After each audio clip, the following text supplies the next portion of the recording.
My parents didn't even message me on my birthday, yet bought my sister a brand new house of her own. So I vanished from their lives, and the way they tried to track me down was absurd. My entire world crumbled on my 31st birthday, not with a bang, but with the deafening silence of an unread text. It was the moment I realized I wasn't just forgotten, I was invisible, and I knew, with chilling certainty, that everything had to change. I sat at my desk in my small Austin, Texas apartment, heart sinking with every refresh of my phone. No call, no message, not even a generic happy birthday post. My parents had gone completely silent, again. The irony was almost cruel. Just 6 months earlier, they'd thrown my younger sister, Olivia, a celebration that could have funded a small wedding. Catered dinner, a custom cake from that fancy downtown bakery, and the grand finale, keys to a 4-bedroom house in the suburbs. Bought outright.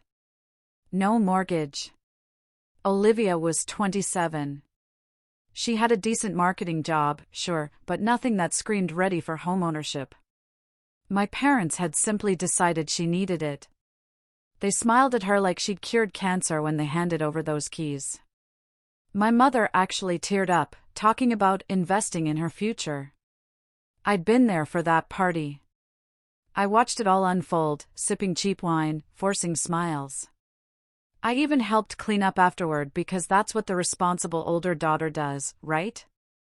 The one who never asks for anything, who put herself through college with scholarships and 3 part-time jobs, who moved across the country to avoid being a burden. My phone stayed dark all day. I ate leftover Chinese food for dinner and watched half a season of a show I didn't care about. Around 11 that night, I finally accepted it. They'd forgotten. Or worse, they remembered and chose not to reach out. That's when something inside me shifted. I'd spent years making excuses for them, trying to be understanding. Olivia was the baby, the one who struggled more, who needed extra support. I got it. I really did. But there's a difference between supporting one child and erasing another. I made my decision somewhere between midnight and 1 in the morning. I was done. The next day, I started planning. I didn't want drama or confrontation. I just wanted out. Permanently. First, I changed my phone number. I'd been meaning to switch carriers anyway for a better rate, so it wasn't suspicious. I didn't give the new number to anyone in my family. Not my parents, not Olivia, not even my Aunt Brenda, who occasionally checked in. Then, I went through social media. Facebook, Instagram, Twitter. I deactivated everything. People say you can't really disappear in the digital age, but you'd be surprised how invisible you can become when you actually try. I'd never been a huge poster anyway, my profiles were sparse, mostly just obligatory holiday photos and the occasional sunset. Deleting them felt like peeling off a band-aid. I told my few friends in Austin that I was taking a social media break for my mental health. Nobody questioned it. Everyone understands needing a detox these days. Work was trickier. I was a freelance graphic designer, which gave me flexibility but also meant my parents theoretically could find me through my professional website. I took it down and rebuilt it under a slightly different business name. Instead of Chloe Reed Design, I became C Creative Studios. Same work, different branding. I kept my first initial and last name for email purposes, but made sure nothing linked back to my old identity in an obvious way. The hardest part was my apartment. I loved that place. It had big windows that faced west, perfect for catching the sunset. The neighbors were quiet. I'd finally gotten my deposit back from the last landlord and put it into making this space feel like home. But it was lease renewal time anyway, and I knew if I stayed, they'd eventually show up at my door. I moved to Denver, Colorado. Close enough that I didn't have to change time zones or relearn a whole new city, far enough that it felt like a genuine fresh start. I found a studio apartment in Reno. Nothing fancy, but it had character, exposed brick, a nook for my desk, and a landlord who didn't ask many questions as long as rent came in on time. The first month was surreal. I kept expecting my phone to ring, forgetting I'd changed the number. I'd see someone who looked like my mother in the grocery store, and my heart would race, only to realize it was a complete stranger. I was jumpy, paranoid even. But slowly, that faded. I built a routine. Morning coffee at the cafe 2 blocks away. Afternoon work sessions with my headphones in, designing logos and websites for clients who had no idea where I actually lived. Evening walks around the neighborhood, discovering bookstores and Thai restaurants and vintage shops. I started going to a yoga class on Thursday nights. I adopted a cat from the shelter, an orange tabby named Pepper, who had zero interest in my emotional baggage. The yoga instructor, a woman in her 50s named Mia, had this calming presence that made the whole experience feel less intimidating. I'd never been particularly flexible or athletic, but something about the practice helped quiet my racing thoughts.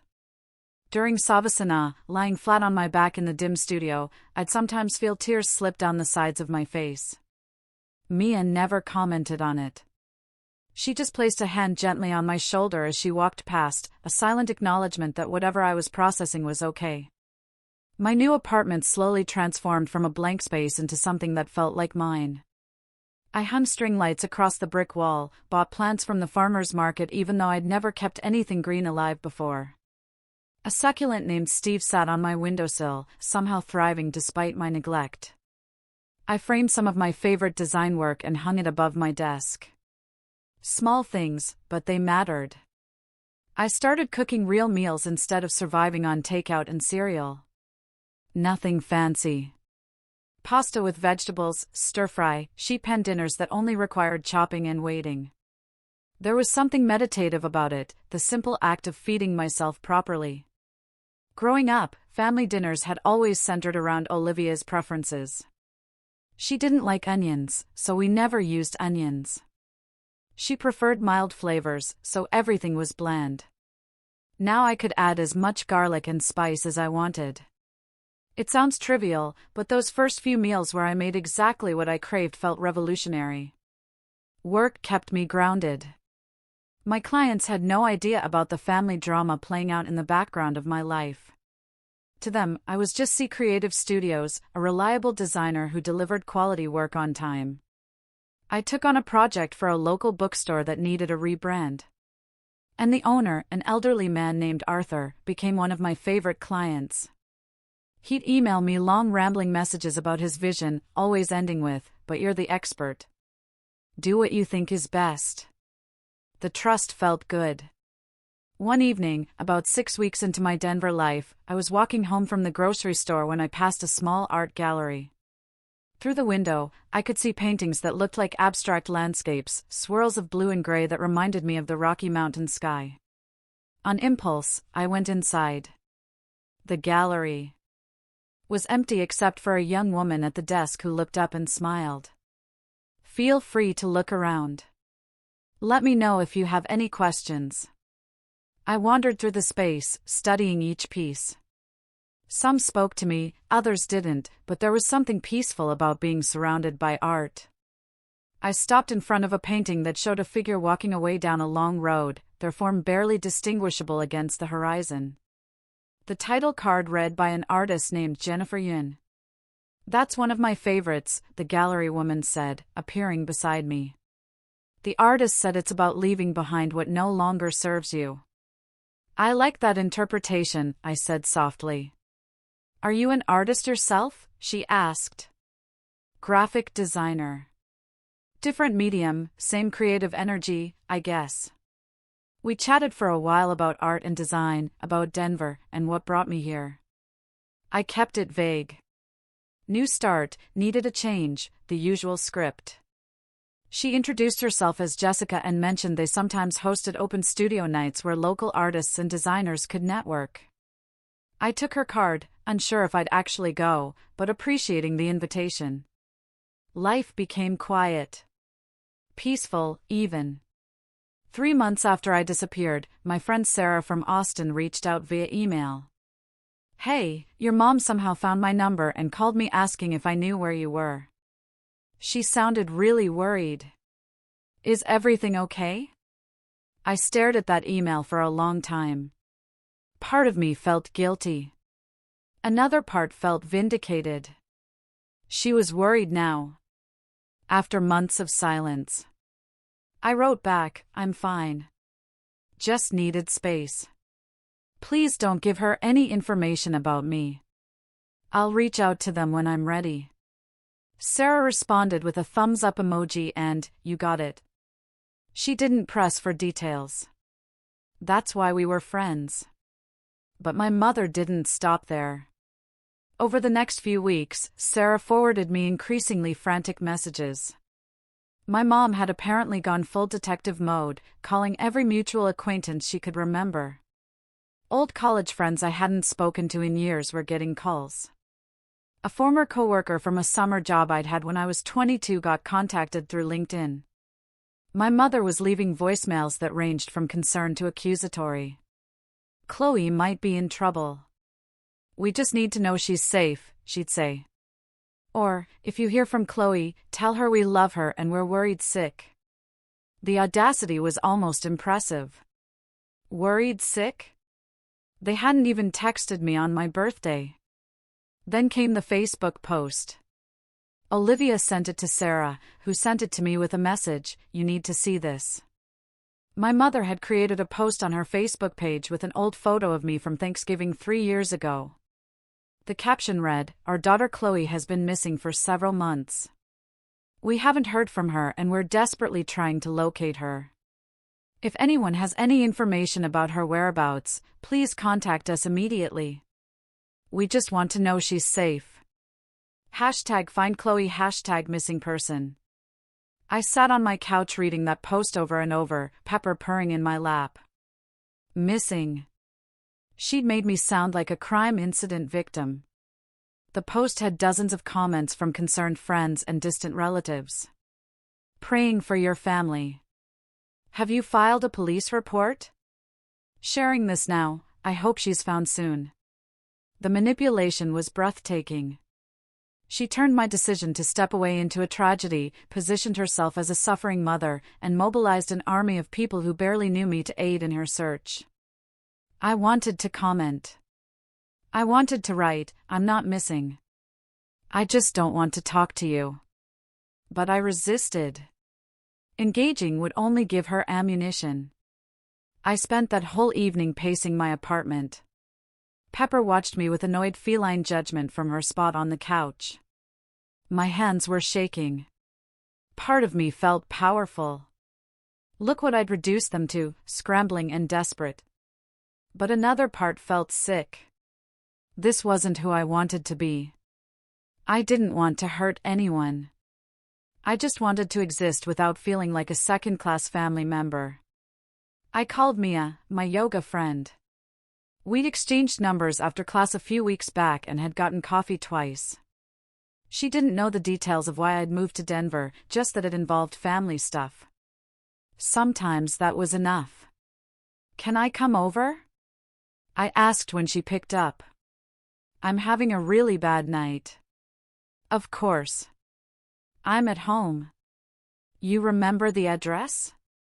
Mia lived in a tiny studio in Highlands, decorated with travel posters and strings of Polaroid photos. She made us tea and didn't push me to explain until I was ready. When I finally showed her the Facebook post on my phone, she read it twice before looking up at me.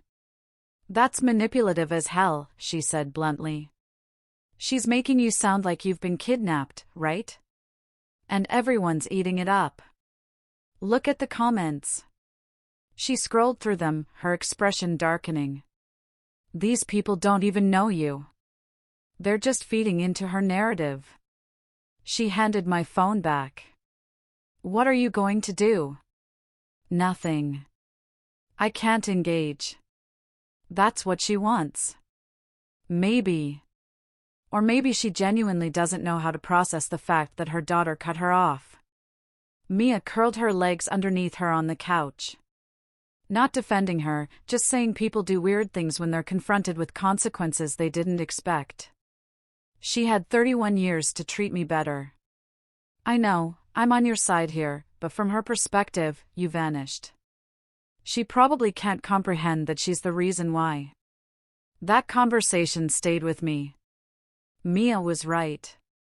My mother probably couldn't fathom that she'd done anything wrong. In her mind, she'd been a good mother. She fed me, clothed me, sent me to college. The fact that emotional neglect doesn't leave visible scars meant it didn't count. Over the next few days, I watched the Facebook post get shared by more and more people. It spread beyond my mother's immediate circle into community groups and local neighborhood pages. Someone even shared it to a Missing Persons of Texas page, despite the fact that I'd never actually been reported missing to the police. Probably because filing a false report would require explaining that I wasn't actually missing, just avoiding them. The comments multiplied. Strangers were praying for me. Someone suggested checking hospitals and morgues. Another person shared a tragic story about their own missing family member as if our situations were comparable. It was surreal watching myself become a cautionary tale, a reason for other people to hug their kids tighter. I found myself wondering if any of Olivia's friends had seen the post. If people we'd gone to school with were gossiping about how Chloe Reed had apparently disappeared, if my old professors or former bosses were clicking share and adding their own concerned messages. The weird thing about being the subject of other people's concern is that it doesn't feel validating. It feels invasive. All these people claiming to care about me, to want me found safely, but where were they when I was struggling? Where were they when I was working 3 jobs and eating ramen for every meal because I couldn't afford groceries? Where were they during all those holidays and birthdays when I showed up alone because my parents were too busy with Olivia? They weren't there, and they didn't actually care about me now. They cared about the story, about participating in the drama, about feeling like good people for sharing the post. Instead, I contacted Sarah again. Can you please comment on that post and say you've heard from me recently and I'm fine? Just taking personal time. Keep it vague, but make it clear I'm not actually missing. She did. Her comment appeared a few hours later. I've been in touch with Chloe recently. She's safe and doing well. Just taking some personal space. She's not missing. My mother deleted the comment within 10 minutes. She deleted it and posted an update. Some people claim to have heard from Chloe, but we haven't. And we're her parents. Until we hear her voice, we can't rest easy. Please keep sharing. That's when I learned something important. Some people don't want resolution, they want the drama. My mother was getting attention, sympathy, concern from everyone in her social circle. I'd inadvertently given her a starring role in this crisis, and she was milking it. Olivia finally reached out through Sarah, too. Chloe, Mom's losing it. Can you just call her? Even if you're mad, she deserves to know you're alive. Deserves. That word stuck with me. What did she deserve exactly? She'd forgotten my 31st birthday. She'd spent the equivalent of a down payment on Olivia's house, a gift Olivia had received just 8 months ago when she turned 27, and never once offered to help with my student loans. She treated me like an afterthought for years. And now she deserved my reassurance. I didn't respond to Olivia. By month 5, things escalated in a way I genuinely hadn't anticipated. My father hired a private investigator. Sarah told me, because apparently the PI had contacted her for an interview. She'd refused to participate, but she was rattled. Chloe, this is getting weird. Are you sure you don't just want to send them a quick message and end this? I understood her concern. From the outside, I probably looked unreasonable. A simple phone call could resolve everything, right? But it wasn't about simplicity. It was about the fact that they'd pushed me to this point and still didn't understand why. Even now, in their search for me, it wasn't about apologizing or reflecting on their behavior. It was about control, about pulling me back into a dynamic where I existed on the margins of their attention. The PI situation rattled me more than I wanted to admit. This wasn't just Facebook posts and blog entries anymore. This was someone actively trying to track me down, someone who did this professionally. I started looking over my shoulder again, that paranoia from my first few weeks in Denver creeping back. I did some research on what private investigators could actually access. Turned out they had more tools than I'd realized. They could check credit reports, employment records, utility bills. They could interview people, stake out locations, follow paper trails. The thought of some stranger digging through my life made my skin crawl. I became more careful. I paid for everything in cash when possible. I avoided using my credit card for online purchases, opting for prepaid cards instead. I double-checked that my new address wasn't linked to any old accounts. I even looked into whether I should get a P.O. box, though that felt like overkill. Mia, my yoga instructor, noticed I was more tense than usual during class. After Savasana, she asked if I wanted to stay and talk for a few minutes. We sat in the empty studio, the lights dimmed, the scent of lavender still lingering from the aromatherapy diffuser. "You've been carrying a lot of weight lately," she observed. "I can see it in your shoulders, in how you hold yourself." I hadn't planned on opening up to her, but something about the quiet space and her non-judgmental presence made the words spill out. I told her about my family, about disappearing, about the increasingly desperate attempts to find me. "They've hired someone to track you down?" she asked, her eyebrows raising slightly. "A private investigator. I don't even know what that means, really.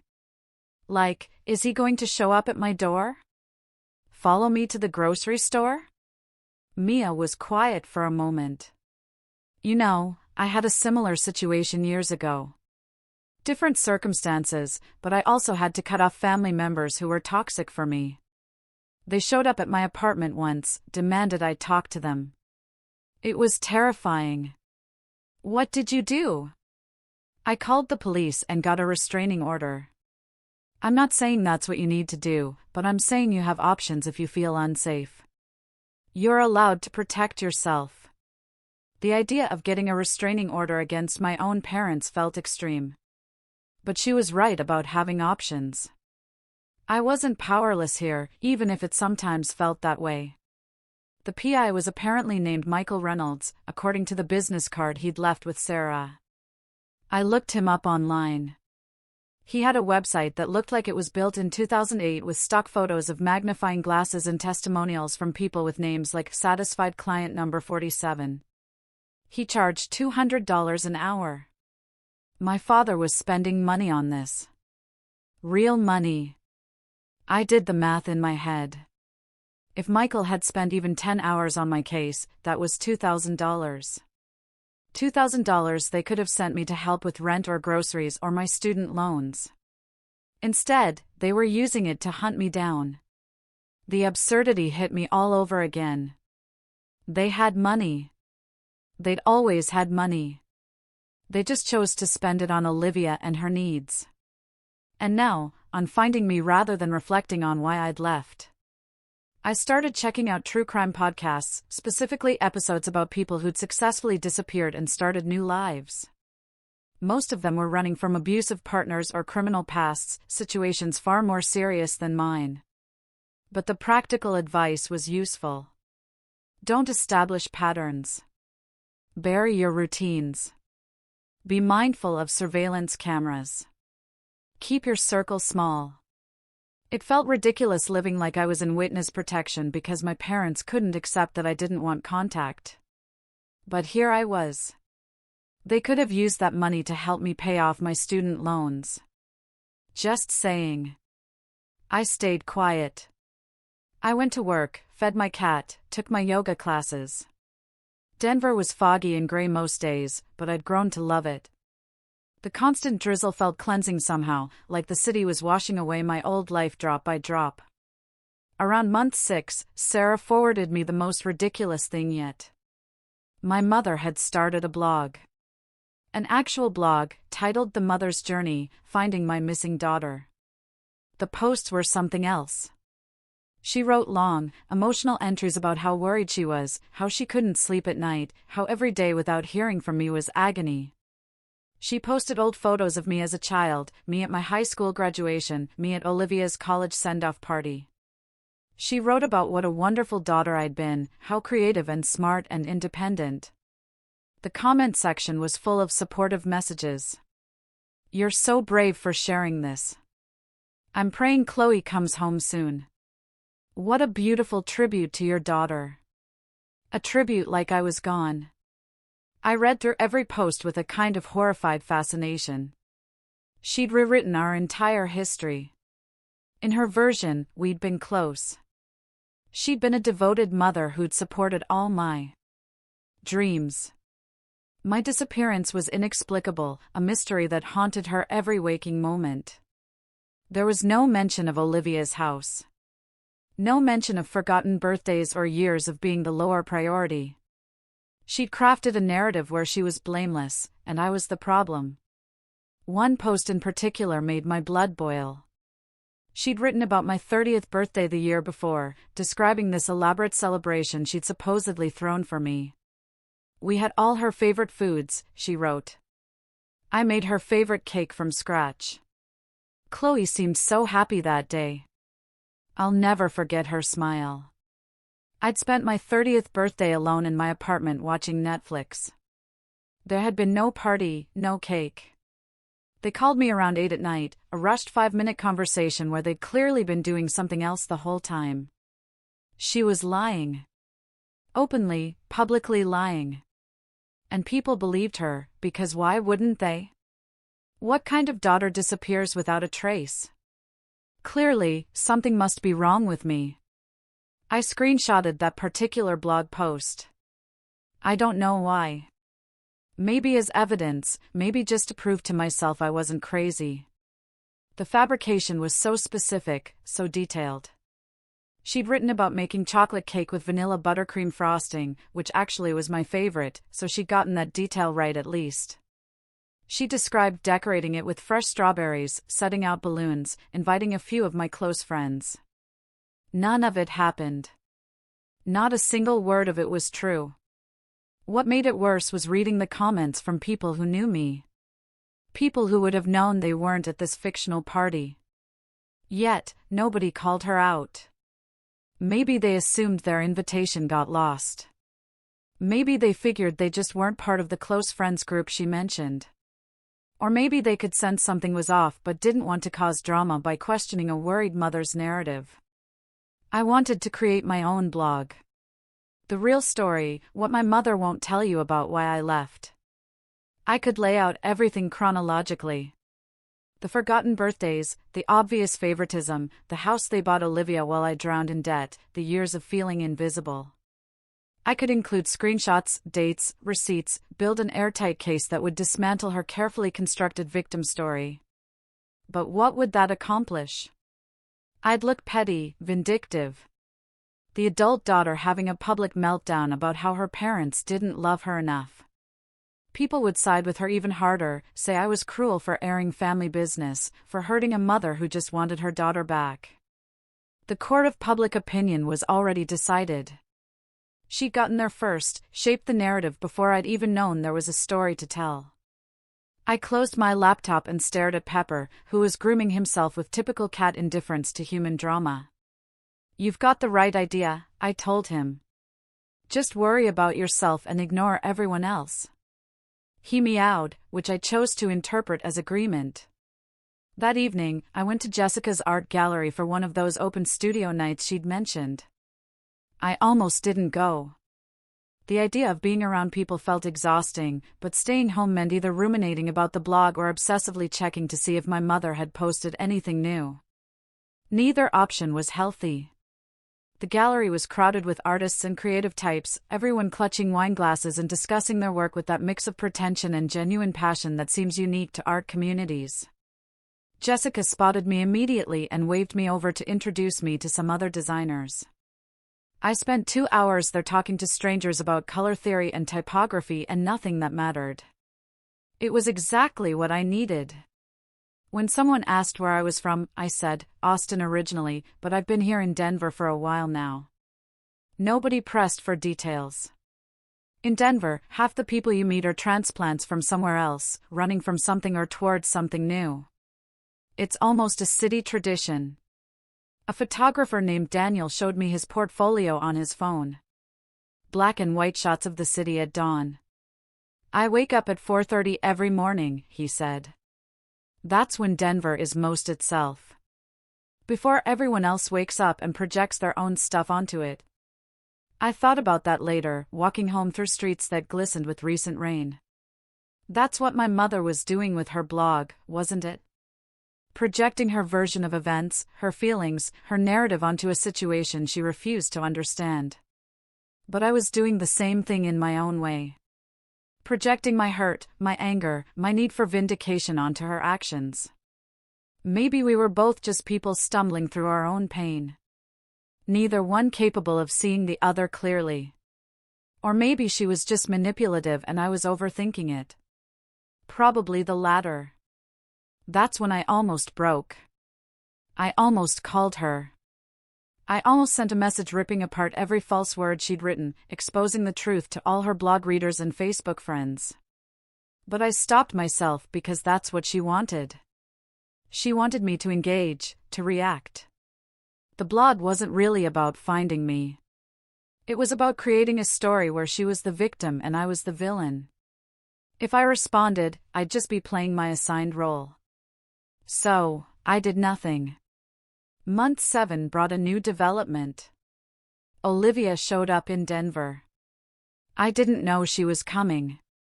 I was walking back from the corner store with milk and cereal when I saw her standing outside my building. She was wearing a gray pea coat and looking around nervously, no coffee in hand, but clearly uncomfortable. My stomach dropped. I'd been careful. I'd covered my tracks, but apparently not well enough.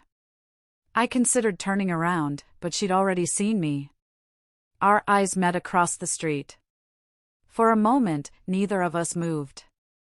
Then she started walking toward me. I met her halfway, my groceries hanging heavy in my arms. How did you find me? I hired someone. A real investigator, not the bumbling guy Dad went with. She looked tired. Turns out you can't completely erase yourself when you're still running a business and paying utility bills. Your internet service provider registration led him to your address. I mentally cursed myself. The one thing I hadn't thought to disguise, the Wi-Fi bill that came in my real name because the building management required it for the lease. Why? Because Mom is driving me insane with this whole thing. Because Dad's spending a fortune trying to track you down. Because She paused. Because I'm worried about you, too. Now you're worried. After 7 months. I know. She shifted her weight. Can we talk, please? There's a coffee shop around the corner. I didn't want to. Every instinct told me to walk away, but there was something in her expression, something that looked almost like guilt. We ended up at a small cafe with mismatched furniture and indie music playing softly. Olivia ordered a coffee, her hands fidgeting with the menu even after the barista walked away. Nervous energy. They really didn't text you on your birthday? She asked quietly. No. Chloe. I didn't know. I swear I didn't know. You were there for all of it. You saw how they treated me differently. I know. I saw it, but I didn't. I guess I didn't let myself really see it. You know, it was easier not to. She wrapped her hands around her cup. After you disappeared, Mom was going through old photos and she realized your birthday had passed. She panicked, started making excuses about how busy they'd been, how it just slipped their minds. It just slipped their minds, I repeated flatly. I know how that sounds. Do you? Because from where I'm sitting, it sounds like they forgot I existed until it became inconvenient. Olivia was quiet for a long moment. I don't think they forgot you existed. I think they took you for granted. They assumed you'd always be there, always be okay, because you always were. You were the easy kid. I was the one who needed help, who struggled, who called crying at 2 in the morning. So, they focused on me. I needed help, too. I just didn't ask for it because I knew the answer. That's not fair, is it, Olivia? They bought you a house. A whole house. Do you know how much I'm drowning in student loan debt? Do you know I worked 3 jobs through college while you got a monthly allowance? I didn't ask for any of that. You didn't have to. They just gave it to you. And I'm not mad at you for that. Not really. I'm mad that they made me feel invisible while they did it. We sat in silence. The barista called out someone's order. A group of college students laughed at a table near the window. The blog is insane, I finally said. She's making all of it up. I know. I told her to take it down. She won't listen. And the Facebook post, the private investigator? Dad's idea. He's convinced something terrible happened to you. He can't accept that you might have just left because leaving would mean admitting they failed. Olivia flinched. Maybe. I finished my coffee, which had gone lukewarm. What do you want from me, Olivia? You came all the way here, hired someone to find me. What's the end goal? I want you to come home. Or at least call them. Something so they can feel better. So we can all move forward. This limbo is destroying everyone. It destroyed me first, I said. Years before I left, it was destroying me. Nobody noticed. She didn't have an answer for that. Before she left, Olivia wrote her new number on a napkin and slid it across the table. Just in case you ever want to talk to me. I mean, not them. I took the napkin, but didn't promise anything. After she left, I sat in that cafe for another hour. I thought about going back. I thought about calling my parents and having the confrontation I'd been avoiding. But every scenario I played out in my head ended the same way, with them making excuses, with me being expected to forgive and forget, with nothing actually changing. Month 9 arrived with autumn rain and darker evenings. I'd gotten comfortable in my new life. Work was steady. I'd made a friend in my yoga class, a woman named Mia, who'd moved to Denver from Chicago and understood what it meant to start over. We got dinner sometimes, talked about nothing important, and it felt good to have someone who didn't know my history. Sarah stopped forwarding me updates from my parents. I think she'd gotten tired of being the middleman. I didn't blame her. I checked my mother's blog one last time. Her posts had become less frequent, updating only once every week or two now instead of the near-daily entries she'd started with. The most recent one from 2 weeks prior was titled Learning to Let Go. I almost didn't read it, but curiosity won. It's been 9 months since I've heard from Chloe, she wrote. 9 months of worry, of sleepless nights, of searching for answers that may never come. I've started seeing a therapist, someone who is helping me process this grief, because that's what it is, grief. Grief for the relationship we had, grief for the daughter I miss every day, grief for the closure I may never receive. She went on for several paragraphs about acceptance, about understanding that some things are beyond our control. She talked about respecting my decision to be absent, even if she didn't understand it.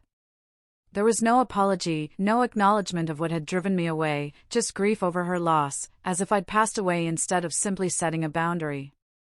The comments were sympathetic. You're handling this with such grace. Chloe is lucky to have a mother who loves her this much. I hope she realizes what she's missing. I closed the laptop and didn't look again. Winter came. Denver turned cold and damp. I bought a thick coat and started drinking more tea. Pepper gained weight and became even lazier, spending most days curled up on my bed. My business was doing well enough that I could afford small luxuries, good coffee, fresh flowers from Union Station Farmers Market, occasional takeout from the Thai place that knew my order by heart. 1 year after I disappeared, Sarah sent me a final message. Your mom took down the blog and the Facebook posts. She told everyone you'd reached out privately and asked for space, and that they're respecting that. Thought you should know it wasn't true. I hadn't reached out, but apparently they'd finally accepted defeat and needed a graceful exit. Thanks for letting me know, I wrote back. And thanks for everything this year. I mean it. Anytime, she replied. You doing okay? Yeah, I typed. I really am. And I was. I built a life that was entirely mine. Small and quiet, maybe, but it belonged to me. Nobody expected anything from me here. Nobody made me feel secondary or forgotten. I thought about Olivia sometimes. Part of me felt bad for cutting her off, too. She'd been caught in the middle of something that wasn't her fault. But boundaries don't work if they have loopholes. If I'd stayed in contact with her, it would have eventually led back to my parents. Better a clean break. Spring arrived with cherry blossoms and longer days. I was sitting in a park near my apartment sketching ideas for a new logo design when my phone buzzed with an unknown number. Against my better judgment, I answered. Chloe? It was my father's voice. My heart hammered. How did you get this number? I asked Olivia for it. She finally gave it to me yesterday. I'm sorry. I know you didn't want us to have it, but I needed to talk to you. Please don't hang up. I should have hung up. I hovered my thumb over the red button. I'm sorry, he said quickly. For everything. For missing your birthday. For not seeing how we made you feel. For all of it. I waited. Your mother and I have been in therapy. Couples therapy and individual. It's been hard looking at ourselves. Honestly, realizing how badly we failed you. Okay, I said neutrally. We don't expect you to forgive us. We don't expect you to come back. I just wanted you to hear it from me. You deserve better than what we gave you. Something in my chest loosened slightly. Not much, but enough to breathe a little easier. Thank you, I said. Can I? Would it be okay if I called you sometimes? Just to check in. No pressure, no guilt trips. I just want to know you're okay. I thought about it. Really thought about it. Maybe start with emails. Let's see how that goes. Emails. Okay, I can do that. He sounded relieved. I love you, Chloe. I know I didn't show it right, but I do. I know, I said quietly. We hung up. I sat in that park for a long time afterward, watching people walk their dogs and kids. Play on the swings. I didn't know if I'd ever fully reconcile with my parents. Maybe we'd rebuild something new and different. Maybe we wouldn't. But for the first time in a year, it felt like there might be a possibility of something other than silence. That evening, I opened my laptop and created a new email account separate from my business one. I used my full real name this time, Chloe Reed, not the initials I'd been hiding behind professionally. I sent my father the address with a simple message. Let's start here. He wrote back within an hour. A short email, nothing profound, just thank you for this chance. I didn't respond immediately. I fed Pepper, made dinner, watched the sunset through my window as the city lights began to glow. My life in Denver was still mine. That hadn't changed, but maybe slowly and carefully, there was room to let in pieces of the past without letting them consume me. The whole thing had been ridiculous. In the end, the Facebook posts, the blog, the private investigator, all that effort to find me when a simple phone call on my birthday might have prevented everything. But maybe that's how it needed to happen. Maybe I needed to disappear completely before they could see what they'd lost. Or maybe some people only appreciate what they have when it's gone. I was still figuring out which one it was. But I had time now, and space, and a life I'd built from scratch. Whatever came next, I'd handle it on my terms. What would you have done if you were me?